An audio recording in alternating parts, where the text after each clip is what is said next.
Welcome to Thought Experiment Called Life. This is where unconventional thinkers and multi-passionate makers share their journey of creating meaningful lives, built on growth, creativity, and the courage to live on their own terms. I'm Greta, a musician, a martial artist, an herbalist, and a fellow traveler through this mystery we call life. Every other Tuesday, I bring you real conversations with rule breakers and path forgers. Subscribe on Substack for more resources, mindset, tools, and more. Hi friends, welcome to Thought Experiment Called Life. My name is Greta Hopmer. I am your host and your guide on this little adventure. I wanted to talk about the holidays today because I know I have a complicated relationship with them, and I know that many people do as well. If you know me at all from my music Ultraviolet, then you probably know a song I put out about 4 or 5 years ago. It has an explicit title, and it was really how I was feeling about Christmas at that time, and I did put a clean version out, just so you know. I wrote a song about Christmas for people who were wanting it to be over because it hurt a lot, basically, is the song. So, in so many words. And it's funny, people have mixed reactions to it. I found out that one of my family members was kind of mad at me about that song, and I'm sorry that they felt that way. But, when you're a musician or an artist, you got to channel things out the way that you do. And I very much felt that somebody else probably needed this Christmas song. It came flying out of me, and it was my therapy during a very, very tough Christmas. And that's why it exists. So I figure somebody else probably needs it too. So there's that. I think that I spent so many holidays feeling like I had failed, the holiday expectations. I didn't enjoy the moment the way that I wanted to or thought I was supposed to or should, and just being somebody who's a bit more sensitive to noise and social events and social batteries and kind of communicating that. I definitely fumbled a bunch throughout the holidays with that, whether or not communicating well with the people that I love or communicating my needs or my wishes. So it's not to say like I need this and that's all that matters. That's not the purpose of my little spiel today. My purpose really is to just pass along some things that have helped me. I'm not a therapist. My sister is Dr. Hopmer. You can drhopmer.com. You can go and talk to her too more. I highly recommend therapy, as you guys know.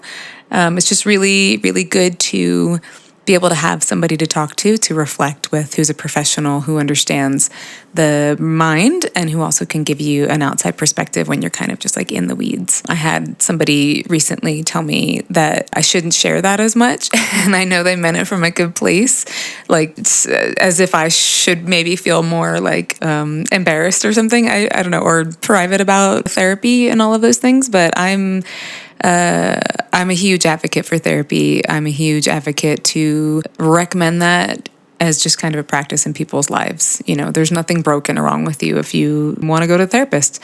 It's just it actually shows a sign of being highly engaged in your life and wanting to grow and understand yourself more. And it's a really, really healthy way to process heavy emotions. And they are trained to listen and reflect and help you with whatever is coming up. So I will keep talking about therapy. And we could even just start there with therapy. So, at the holidays, it's definitely good if you have a therapist and you haven't talked to them in a while, maybe just schedule, like sometimes I'll just schedule an appointment during some time that I know that there's going to be a lot going on that I maybe just want to process with somebody who's not related to me, who's not one of my close friends or my family or whatever, and I can just kind of say all the things that I might be feeling and have a little bit of a grounding experience there. That is a really nice strategy during the holidays to just kind of tuck that in there if you can. If you can't do it during the holidays, maybe even after the holidays, just to kind of process any feelings that might come up. Because the holidays bring so much, right? So we have all the nostalgia, you have the joy, you have the grief, maybe you've lost somebody or life events have changed a lot and it's just not like it was before.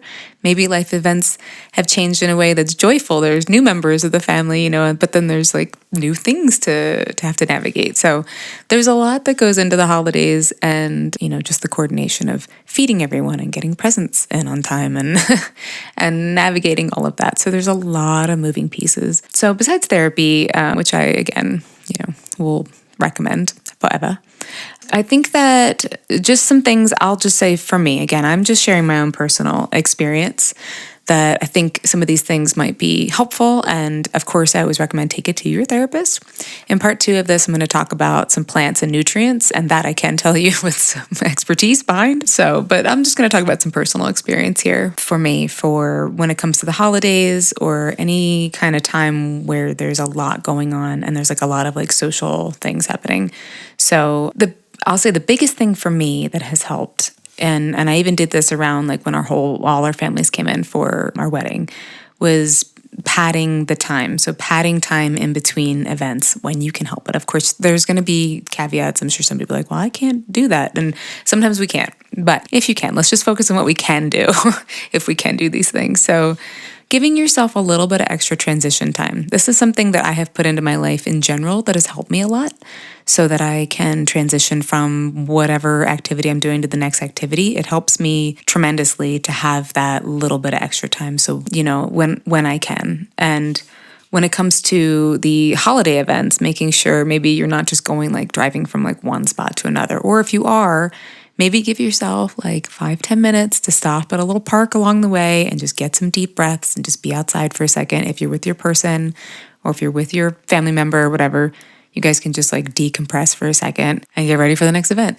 Just doing that little bit right there, giving yourself a little bit of extra room, a little bit of padding in between things really, really makes a difference. It really allows you to be more present. At least that's how I found it in my experience. I'm a lot more able to be present because I'm not just kind of like burning my energy through. I'm taking a minute to process where I just was, enjoy everybody I just was with, and then breathe, and then get ready for the next little gathering. So I know when I'm back east, it is very much like you see one set of family, you see the next one, and then like the next day you do the next thing, which is a lot. It's a lot, but it's wonderful as well. But it's more wonderful if I'm able to actually feel like I'm present, So another way to go about this is really just, okay, I'll just say for me, I have a hard time doing 2 social events a weekend because usually, we've been working all week and putting a lot of energy into the things I'm creating here. I personally need a day in the woods, at least half a day to just walk. I need to just be outside and just ground, and I'm with my husband and we're just sort of processing the week and dreaming up new dreams and setting our intention, and then having time at home to be with the cats and like just make sure our space feels good. I need that. That's really important to me. And part of this is going with establishing your priorities is what I would say. That's a priority for me. That really helps me stay grounded, and it helps me stay in my own energy and really intentional about what I'm doing. So that's one of the days of the weekend. And then if there's a social gathering on the next day, that's totally cool. I just won't book 2, right? So that's just for me. I know I won't do one thing on one day and another thing on another day. Every now and then, again, I do it, but it usually ends up turning into a 3-day weekend where I need one more day to just kind of like process. And if you're not somebody who feels like this, I am excited for you. And if you are somebody who feels like this, I'm sure you can relate to the social battery feeling, the feeling of your social battery just draining.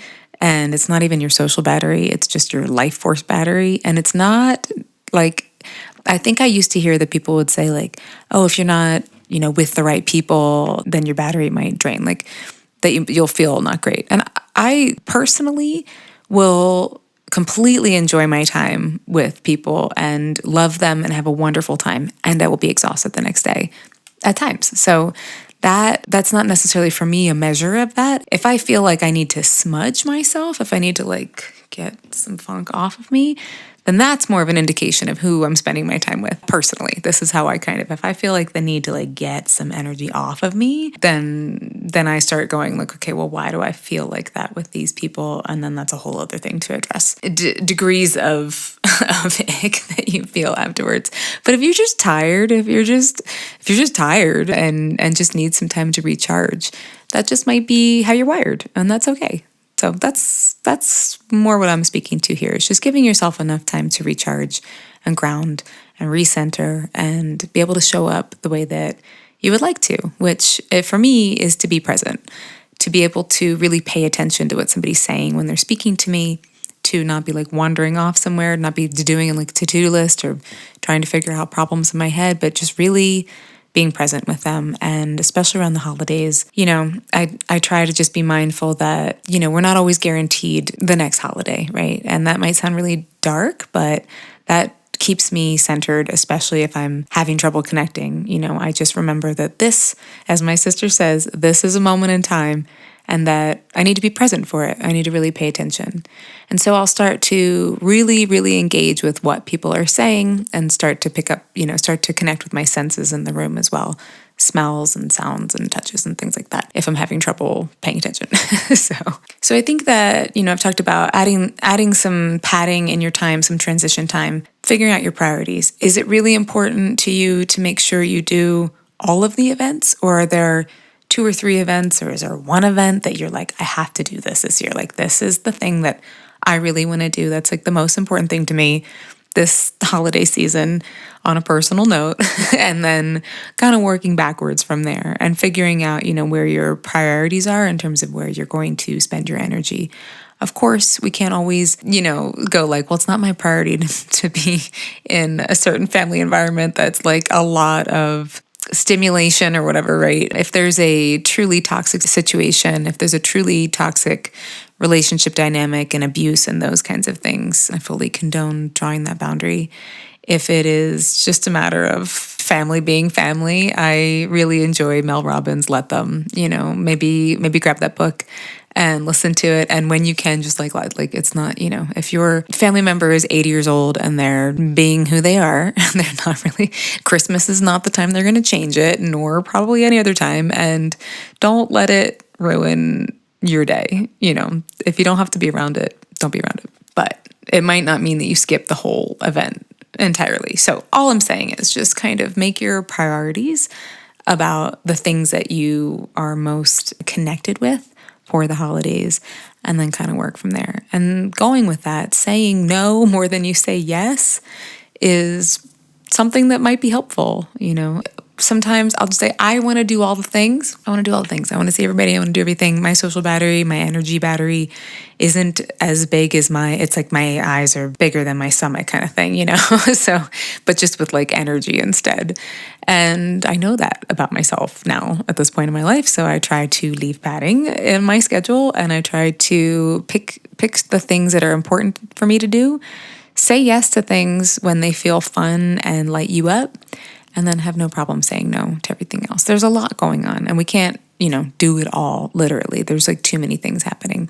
So just give yourself that permission to say no to more things than maybe feels comfortable, especially if you have a hard time doing that. This is your permission to do that. One of the biggest things that I try to do for any season, for any chapter, again, I keep going back to the wedding, or if there's a family trip happening, or if there's another kind of trip happening, there's some kind of event that's like, its own little group, right? It's in the holidays. I will try to give myself an anchoring thought. I will try to give myself something that if I start losing sight of my intention, that it'll help bring me back. Or if I start getting overwhelmed and feeling like I need to control the way the day is going, the way the events are going. Is everyone happy? Is everyone having a good time? Are we going to get it all done in time? And all of that. So those kind of thoughts can creep up, and it's a very human experience to have that. For me, I like to come back to a grounding thought. I will set some kind of intention. One of the episodes I did way back in the beginning has a whole bunch of different sayings that I will go to, especially when things get really crazy. That is what I will go to, some of those sayings. So for instance, I love Louise Hay's, all is well, I am safe, out of the situation, only good will come. That's kind of my crisis mantra if I'm like, oh my God, I don't know what to do. So that's more of oh my God, things are really getting out of control. How do I come back to center? So for instance, a saying that you might want to anchor, I'll just give you an example of something that I like, is may I meet the season with openness, ease, and joy. And that's something that I will say. And it's something I've kind of been saying in my life in general. And it's really incredible. There's more and more proof. And I really want to have a neuroscientist on to really talk about these things in terms of how our language and our mindset shapes our experiences. And so when you set yourself up with words like that, or may I meet this season with openness, ease, and joy. And you can pick whatever words resonate with you the most. I just happen to like those a lot. then that will help you set that intention and set that energy. It'll help you look, even if you're not thinking about it, you'll notice those qualities more just because you set that intention. So another episode that I did where I talked about, when you look for, let's say, look around the room right now for anything that is red. You look around the room, look for all the red things. Okay, count them up. All right, got them. Okay. How many things in the room are blue? And it's like, we weren't looking for blue, we were looking for red. So it's just like a very simple thought experiment that I've always really liked, because that'll help me think about. So when I say, may I meet this season with openness, ease, and joy, I'm looking for openness, ease, and joy. So I will notice those things more than may I meet this season with stress and frustration and anger or whatever, so like, which can be, a lot of times if we don't set our intention and put a phrase out there, then that might just be what's going on in our head, just because we haven't stopped to check it out and look at it and think about it and set something else that's new. So if you can't avoid going to a situation, if you can't avoid going to an event, give yourself some parameters for it if you can. Of course, these are all like if you can, because again, it can be tricky with family and coordinating all of that. There's a lot happening. So if you're able to, give yourself like a time limit, maybe I will be there for an hour and a half, or I'll be there for an hour, or, until we do dessert or whatever it may be. But give yourself a time limit. And if you need to let somebody know, like sometimes I know I've let my mom know, or one of my aunts know that like at this time we have to go because of whatever. And you don't need to give people explanations. You can just tell them you need to leave. But if you give them ahead of time, also they can be ready to get done whatever it is, like there's presents or whatever. It's just kind of considerate, but it's considerate to everybody. So you are able to set that time limit ahead of time. And this is really just, I'm saying this to anybody who maybe just hasn't done this yet in their life, right? Like I'm telling you that like, these are things that you can do, it is okay for you, even if you don't want to go to something, if you go and you just set like a time limit for yourself. If noise is an issue, they have the loops for the ears that I personally would not recommend walking around in every other area of life, like on a walk or in a grocery store and things like that, personally, just because I think you need your senses. But it's your family gathering, or if there's like a friend gathering and it's really loud and it's overwhelming you, but you want to hang out, that's a great place for it. Something like that is it's a great time to use a tool like that, right? So those are really wonderful. And the other things I'm going to suggest are kind of things that I would suggest any old time, but the holidays is a nice time to really put it into practice because you have a reason to.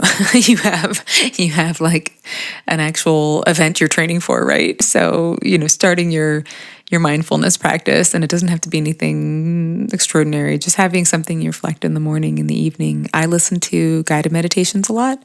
I love my sister's guided meditation. She has like from 2 to 5 minutes. So they're real quick. You can just kind of put them on anytime. And then I love Tara Brach's meditations as well. So they're guided mindfulness meditations on her podcast. And I love them. I'll sometimes just put on either her talk or a meditation while I'm getting ready, feeding cats, doing makeup and hair, getting my clothes on, like just something that's keeping me, if I'm feeling like a lot of stress about going somewhere. I just went to Friendsgiving with our amazing friends and our community here. And, they are people that I want to spend time with anytime. I love them so much. And I got social anxiety getting ready to go. And that's kind of how that works. Like I had so many feelings about I don't even really know how to explain it. I felt anxious. I felt anxious about going. Partly it was noise and like just not sure how I would feel. I just didn't know how I would feel. I have been like this forever. I'm sharing this because it's not like it was an event that I didn't want to go to. I actually suggested Friendsgiving.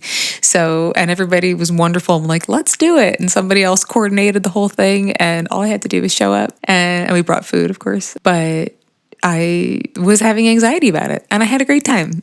And I went and it was wonderful. And it took me a minute to like get comfortable. But because I talk about these things a lot, I have other friends who also talk about these things. And I know they're like, I'm feeling anxious. We're all just like, I don't know why. So that's a conversation, maybe a different, somebody professional to come in here and talk about. But I say that because sometimes these things come up regardless of if we want to be there or not. And I did want to be there. And, I will listen, like I listened to guided meditations or just like a talk. And like I said, I like Tara Brach a lot because she's very soothing and easy to listen to while I'm getting ready. It's like calming and I don't have to like pay attention super hard. So something like that is helpful as you are getting ready or you're doing presents or whatever. Obviously music, you know, I mean, I'm a musician. I should start there. Having a good playlist. So like, it doesn't have to be a Christmas playlist. It could be something that makes you feel good. Music will transform you in one note, basically, right? Especially if it's a song that you love, you're instantly like, yes, put your headphones on and, you know, let that just transform you in any moment. Definitely music. But yeah, so your just daily rituals to stay centered, reflecting in the morning. Like I said, if you really want to start your mindfulness practice, definitely recommend going to, I say going, it's virtual unless you're in New York City, to my friend Nick Chopa's mindfulness meditation. He does guide you a little bit, and then you sit, and then he guides you a little bit more, and then you sit. And it's about 45 minutes long, incredibly peaceful. It's around lunchtime. And that's something, if you're able to, you could just go to it whenever you want. I think he does Monday, Wednesday, and Fridays. I think, double check. But yeah, like that's something that you can do to nurture yourself during this season that is going to hopefully become something that you take moving forward if you're not already doing that. So I definitely recommend any kind of short little mental pause, little mental break. Guided meditations are one of my favorite ways to recommend people to start getting into mindfulness and meditation, because it gives your like the monkey mind something to do and think about and help walk you through like relaxing your body, whatever. And then you can kind of like float off into your mindfulness space and allow the ripples of our mind to just still, even for 30 seconds, will feel like the best nap you possibly could have, right? Like it's the best. You know, I'm going to say go out into nature. Go out into nature, even if it's cold, bundle up, get some hand warmers. This is one of my best tricks for staying warm when it's really, really cold, because I will go outside in almost every weather. So as long as I'm not getting like frostbite on my face, I don't have the gear for that yet, but I will. So get the either rechargeable hand warmers I have heated socks now. They're great. But I would always use the what are they? The air activated hand and foot warmers, and put those in your shoes. And then even if you're just holding on to a hand warmer, even if it's one hand, it will actually keep you very warm. I know there's some physiology happening there, but it'll keep you very warm. So bring one of those with you and just go outside for a few. Just get some deep breaths. Just ground back down. So this could be maybe you put on your guided meditation for 2 minutes and just walk around your neighborhood, walk to your mailbox, take the long route. I don't know if that would make sense, but just take your time. Take your time. Or go, stop somewhere and just, you don't have to like go on a huge hike. I love going on the long hikes because for me, that really, really just clears everything for me and helps me recenter. But when it gets really, really cold, it's hard to do that. So just going out for a little bit, touch a tree, touch the dirt, look for a bird, these things. It's a quite magical practice. It's not like there's science to explain it, but I think it's better if you just go experience it. And when you start looking at the land around you throughout all the seasons, it informs something about you and your spirit as well. In, again, ways that I don't really have the words for, but I can tell you that it's real and worth doing.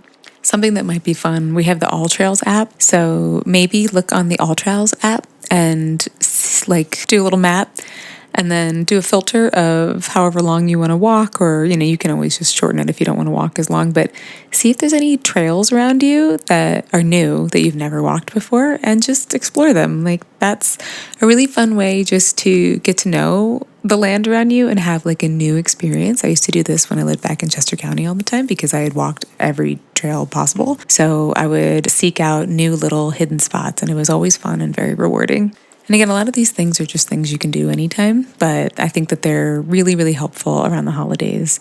Breath work is something that it's one of those things that I know that I should invest more. I say would like to invest more time into it. I have a on and off again relationship with my Kundalini practice, and I always feel better when I do it. I always feel way more sparkly and elevated when I am practicing my breath work. But at minimum, even if I'm not doing that, at minimum, I'll do box breathing. I really find the benefits when you do the inhale and you hold the inhale, and then the exhale and you hold that exhale out.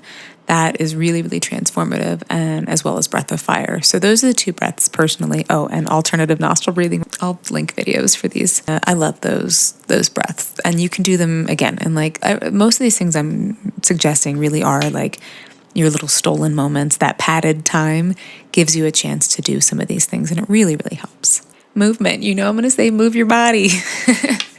So it's so important. We've got so much sugar around, so many snacks and goodies and treats, and our blood sugar is going crazy. So it's really important to move our bodies. It's really important to play. So if you can make it playful, it's the biggest reason I love jiu-jitsu is because it is playful, or it can be playful, I should say, if you have the right people to play with. That's fun to me. I also, something like aerial yoga or acro yoga if you're feeling super brave, but pickleball seems to be huge right now. What else? Dance. I mean, in another life, I would just go dance. That's all I would do. So it's, finding things where you can move your body. There's so many YouTube tutorials for either just, your kind of standard working out or dance or whatever. We really have all the resources that we could possibly need if you just want to look for it. So finding a way to play and move your body will just help your health as you move through this, and help you connect with a little you inside you still, who probably wants to play if you're not playing already. But especially around the holidays, it's the way that some of the best memories are made. And before I get into part 2 of this, which is the nutrient side of things, I'm just going to recommend some books that I love and that may come in handy. So I will put links for these all below. Of course, I'm going to start with Outrageous Openness by Tosha Silver. I recommend that book all the time because it really changed my life so much in teaching me how to approach life with openness and that surrender that is connected surrender. So I really, if you are the kind of person who feels like you get overwhelmed when you have to manage every little detail and control freak tendencies and type A personalities, and you get stressed if you're not doing things right and correct or whatever, and your shoulds and all of those things pile up on you a lot, and you're having a hard time seeing the forest through the trees, as they say. Outrageous Openness may be something you love so much. I hope that you do. That's my little love note, passing that along all the time. The other one is Let Them Theory by Mel Robbins that I talked about earlier. I really love her. I love her perspective. I love her ability to be grounded and loving at the same time. There's an earth quality. I really appreciate her insight. And I think that the Let Them theory is something that is really, really helpful, especially during this time of year. It's kind of a different way of dealing with the codependency thing. There are definitely arguments that can be made that it's not the right approach at certain times, and that's fine. But again, I'm going to focus on the times that it is appropriate when it comes to a lot of family gatherings where you do need to just let them. That's fine, let them. So if you haven't checked out that book yet, or even just listened to her talking about it on an interview or a podcast, might also just be, again, this is why I did a podcast. I love the fact that you can just throw a podcast on and listen to something that will help you change your mind and your perspective a little bit. And it's a little bit different than an audiobook. So yeah, I love that. I really loved this year. I read The Heart of the Buddha's Teaching. I listened to it. All these books I have on Audible. Audible is one of our sponsors. And there is a link there. So if you want to try Audible for 30 days for free, now is a perfect time to do it. You just have a library full of all of this wisdom. And again, I kind of do the library oracle thing where I just sort of pick. I'll close my eyes. I'll find my library, right? Close my eyes and scroll through and then pick a book, see what that book is, so I can find the chapters button. And then I'll go to the chapters button, close my eyes and scroll through and then pick a chapter. And then I see what is said.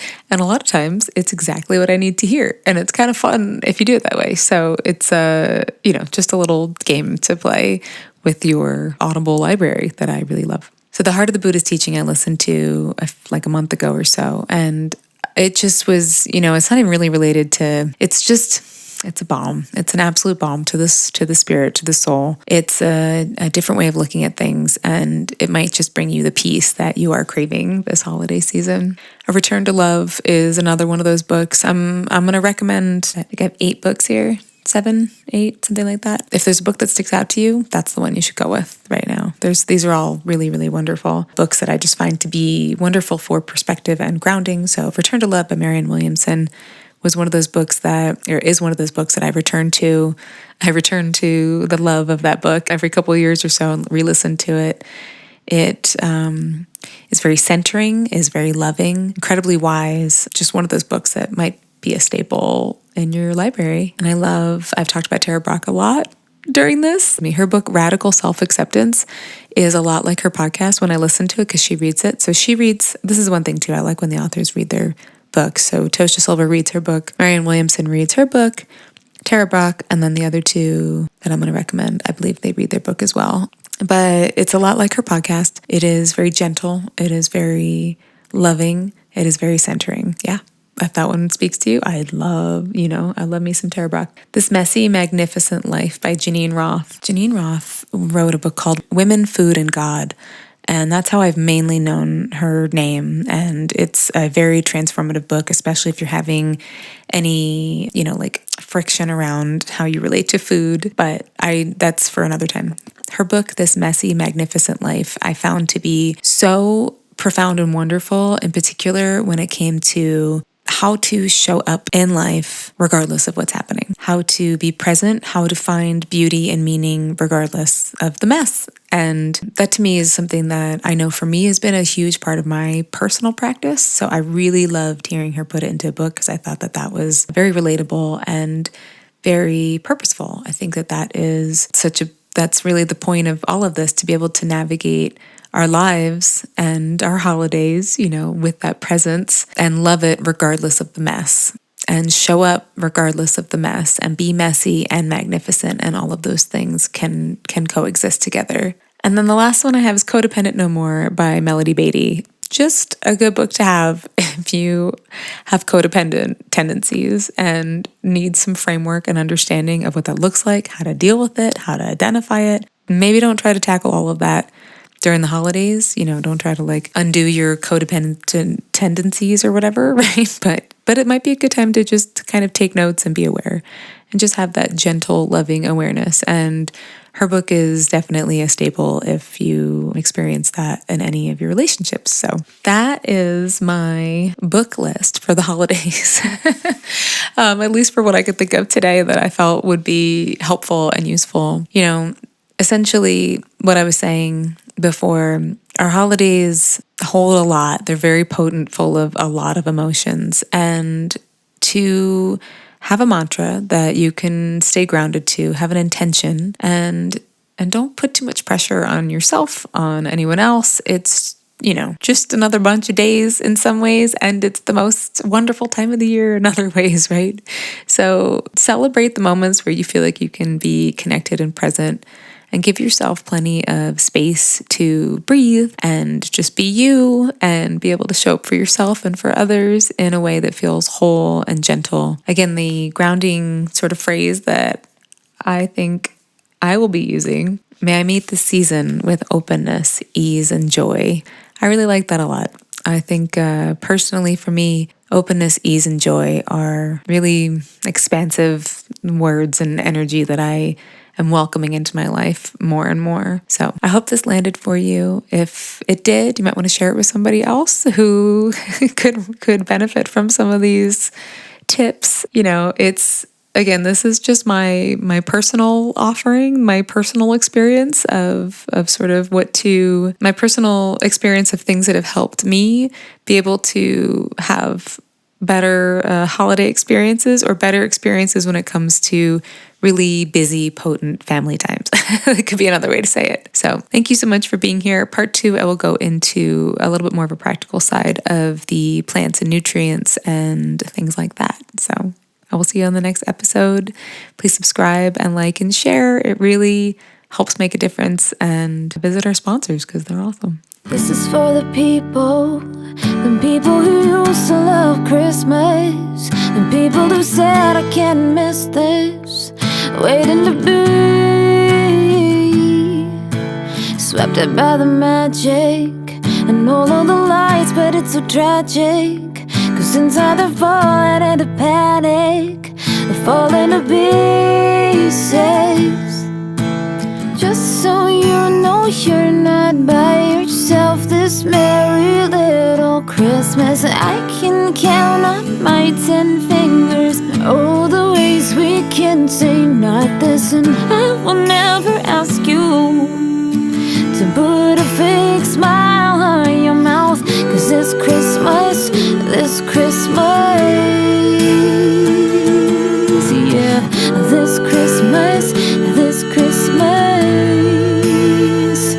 I wouldn't miss. This is for the ones who are putting on a brave face, but inside your heart has been misplaced. It's waiting for peace. You're done with the dramatics and all of the heart-shaped acrobatics. Inside it's more than you imagined. You do it so gracefully. Just so you know, you're not by yourself this merry little Christmas. I can count on my 10 fingers all the ways we can say not this, and I will never ask you to put a fake smile on your mouth, 'cause this Christmas, yeah, this Christmas, yeah,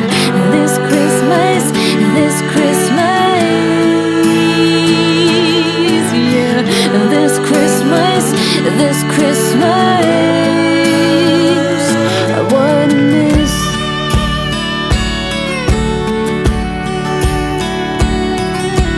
Merry Christmas to the ones who cannot wait till the clock strikes 26, and Merry Christmas to the ones who cannot wait till the clock strikes 26, and Merry Christmas to the ones who cannot wait till the clock strikes 26.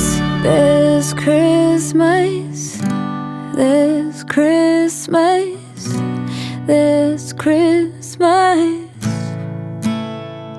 I wanna miss this Christmas.